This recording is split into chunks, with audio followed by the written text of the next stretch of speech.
నేను దాహం తీర్చుకుని మీరు నాకు దాహం ఇచ్చింది. నా వాక్య వాగ్దానాన్ని సమయంలో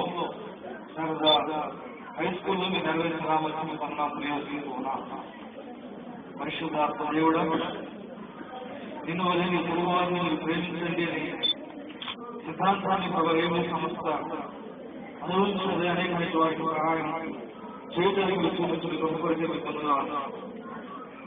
దేవనైనా ఆ వాక్యాన్ని నమ్మి నమ్మి అనేక మంచి వారికి సహాయం చేస్తూ వచ్చారు. అందువల్ల పొందుతున్నాను.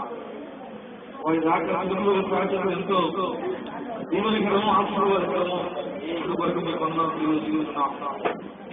దేవాలయ యొక్క ఒక గోరు మాత్రమే కాకుండా అనేకమైనటువంటి లక్షల మంది తెలుగులో కలిగినటువంటి ప్రజలు ఆహారం తీర్చడానికి రాష్ట్రాలు ఏర్పాటు చేస్తున్నారు. అందువరకు